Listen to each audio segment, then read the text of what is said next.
In 1971, a family moved into a quiet farmhouse in Rhode Island. They were searching for peace. Instead, they found something that had been waiting for over 100 years. What happened inside this house was so terrifying that even professional paranormal investigators were afraid to stay the night. This story takes place in Harrisville, Rhode Island, a quiet American town where nothing unusual ever seemed to happen. In the early 1970s, Roger Perron, his wife Carolyn, and their 5 daughters were searching for a new beginning. When they found an old farmhouse surrounded by trees and open land, it felt perfect. The house was large, affordable, and peaceful. To the Perron family, it felt like destiny. What they didn't know was that the land beneath that house had a long and violent history. During the first few days, everything felt normal. The girls explored the house, laughing as they ran through the empty rooms. The parents talked about future plans. At night, the house was silent, almost too silent. But soon, small things began to feel off. Objects would disappear and reappear in strange places. The front door would open on its own. Every morning, Carolyn found all the brooms standing upright in the center of the kitchen, even though no one had touched them. At first, they laughed it off. Then the smell started. Without warning, the air would fill with the strong odor of rotting meat. It would appear suddenly and vanish just as fast. No source was ever found. Question for viewers. If this happened in your house, would you ignore it or start investigating? Comment your answer below. The first night of fear. One night, the youngest daughter woke up screaming. She claimed someone had been standing in her room watching her sleep. Roger searched the house but found nothing. No broken locks, no footprints. The next night, another daughter reported the same thing. Soon, all 5 girls described seeing an old woman with a twisted neck and dark, empty eyes. She never spoke. She just watched. The girls began calling her the woman in the corner, Carolyn's bruises. As the children's fear grew, Carolyn began waking up with bruises covering her arms and legs. Deep purple marks, finger-shaped impressions. She hadn't fallen. She hadn't hit anything. Doctors had no explanation. At night, Carolyn felt something pull at her hair while she slept. Sometimes she felt hands pressing down on her chest, making it hard to breathe. She began to feel angry for no reason. Her personality slowly changed. Question for viewers. Do you believe physical injuries can be caused by spirits? Tell me what you think in the comments. The history of the land. Desperate for answers, the Perrons researched the property. What they discovered was terrifying. Over the past 200 years, multiple deaths had occurred on that land. Suicides, drownings, poisonings. At least 8 generations had lived and died there. One name appeared again and again, Bathsheba Sherman. She lived on the property in the 1800s and was accused of being a witch. Local legends claim she sacrificed her own child as an offering to dark forces. Though she was never legally convicted, her reputation remained. Bathsheba reportedly cursed the land before her death. The possession. After learning about Bathsheba, the activity escalated. Carolyn began blacking out. During these episodes, her voice changed. She spoke in a low, growling tone. She became violent toward her family, something she would never normally do. One night, in front of her daughters, Carolyn was thrown across the room by an invisible force. Her body slammed into the wall, leaving a deep dent. The girls screamed. Whatever lived in that house was no longer hiding. Question for viewers. If your parents suddenly started acting like this, would you believe they were possessed? Comment yes or no. The Warrens arrive.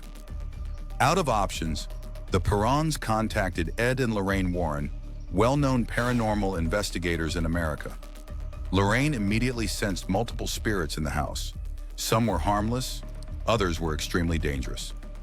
Bathsheba was the strongest. Lorraine believed Bathsheba wanted control of Carolyn's body. The Warrens decided to perform a seance. The seance, point of no return. As the seance began, the temperature dropped. Candles flickered violently. Carolyn started shaking uncontrollably. Suddenly, she levitated off her chair. Her head snapped back. Her body convulsed. Her voice changed completely. Then she was thrown across the room. The Warrens immediately ended the seance. Lorraine was terrified. She believed continuing would kill Carolyn. The Warrens left the house that same night. Question for viewers. Would you stay in a house after investigators leave because it's too dangerous? Answer in the comments. Years of fear. The Perron family continued living in the house for years.